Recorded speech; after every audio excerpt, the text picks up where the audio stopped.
How easily can the U.S. declare nuclear war?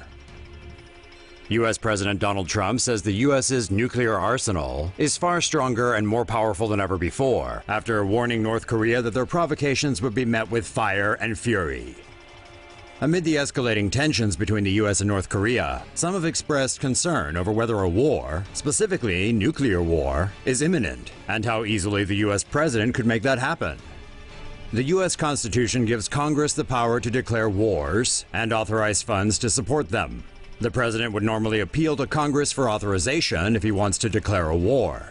However, the president also has temporary authority to use force for up to 60 days without congressional approval. Even though the decision cannot be opposed, Congress can choose to cut funding if it believes the military engagement is not in the best interest of the country. Under international law, the U.S. may only use military force against another sovereign state if it faces an imminent, unprovoked, and certain threat. The U.S. may use force in anticipation of that attack, but it cannot declare war based on potential threats. Or the U.S. could declare war after receiving authorization from the UN Security Council, in which it serves as a permanent member. However, other permanent members, such as China and Russia, could use their veto power to prevent the U.S. from taking action. The U.S. and North Korea came very close to war in 1994, after Pyongyang announced its intention to withdraw from the Nuclear Non-Proliferation Treaty. The crisis was reportedly resolved after a top-level diplomatic meeting of former U.S. President Jimmy Carter and former DPRK leader Kim Il-sung. Don't let YouTube ad bots dictate what Tomo News reports. Support us at patreon.com/TomoNews. Can the U.S. protect itself from North Korea? North Korea now has nuke that fits its missiles. U.S. President Donald Trump is warning North Korea of fire and fury after a Washington Post report revealed Pyongyang has produced miniaturized warheads. A U.S. Defense Intelligence Agency report says North Korea has successfully created a miniaturized warhead for its intercontinental ballistic missiles. The country now has missiles that reportedly range between 180 to 7,200 miles. The agency report also estimates that North Korea has up to 60 nuclear warheads in its arsenal. Russia and the United States still have the largest number of nuclear warheads in the world, estimated at 7,000 and 6,800 respectively. North Korea conducted 2 ICBM tests last month, showing off the potential to hit most of the continental U.S. In response, the United Nations imposed the toughest sanctions yet on North Korea, a move that was praised by President Trump. However, North Korea said the sanctions would not stop it from developing nuclear weapons and has threatened to make the U.S. pay the price. Will this stop a North Korean attack? The U.S. Air Force has successfully test-launched an intercontinental ballistic missile from California on Wednesday. However, a military spokesman said it was not a response to recent North Korean actions. The LGM-30G Minuteman III is currently the only land-based ICBM in service in the United States. It is capable of carrying multiple nuclear warheads. The missile has 3 stages of solid propellant rocket engines.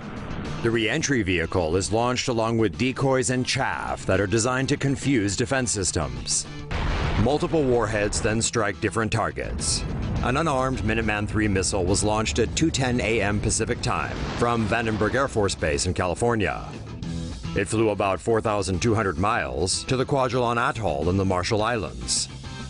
North Korea fired its Hwasong-14 intercontinental ballistic missile on July 4th, while another ICBM test was conducted last week. North Korea is growing its military might. U.S. authorities said on Wednesday that the intercontinental ballistic missile fired by North Korea on Tuesday was a new type of missile that the country had never seen before. The Hwasong-14 intercontinental ballistic missile contained a redesigned second stage. The second stage reportedly had a separate 30-second burn cycle that allowed the missile to travel farther, making it an intercontinental ballistic missile. U.S. officials confirmed the missile was capable of traveling more than 3,500 miles, meaning it would be able to reach Alaska. The United States conducted a joint missile exercise with South Korea in response to North Korea's ICBM test. North Korea said its missile was capable of carrying a large-sized, heavy nuclear warhead, but U.S. military experts doubt the country has the ability to develop a nuclear warhead that can be fitted into long-range missiles. Hey Tomo Sapiens! Help us beat the ad bots by joining our Patreon News Squad at patreon.com/Tomo News. U.S. successfully intercepts mock intercontinental ballistic missile. The Pentagon successfully shot down an intercontinental ballistic missile target using its upgraded long-range interceptor missile in a missile test on Tuesday.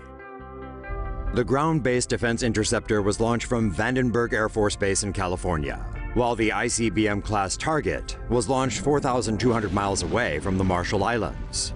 A ground-based defense system flies into the path of an incoming missile target before releasing an exo-atmospheric kill vehicle. The kill vehicle destroys the target by sheer force of impact outside the Earth's atmosphere.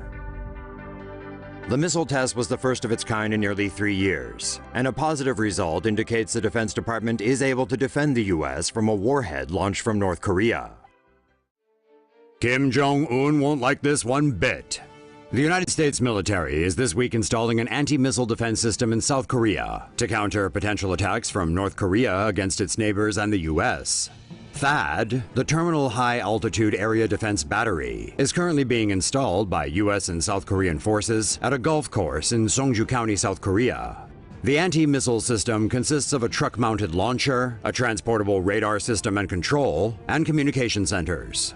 The system is designed to intercept and destroy short, medium, and intermediate-range ballistic missiles deployed from enemy territory. When the radar system detects an incoming missile, the interceptor is launched to meet the target head-on, using kinetic energy to eliminate the immediate threat. The installation of the anti-missile defense system comes in advance of South Korea's presidential election on May 9th. Liberal candidate Moon Jae-in, who opposes THAAD, is leading in the polls.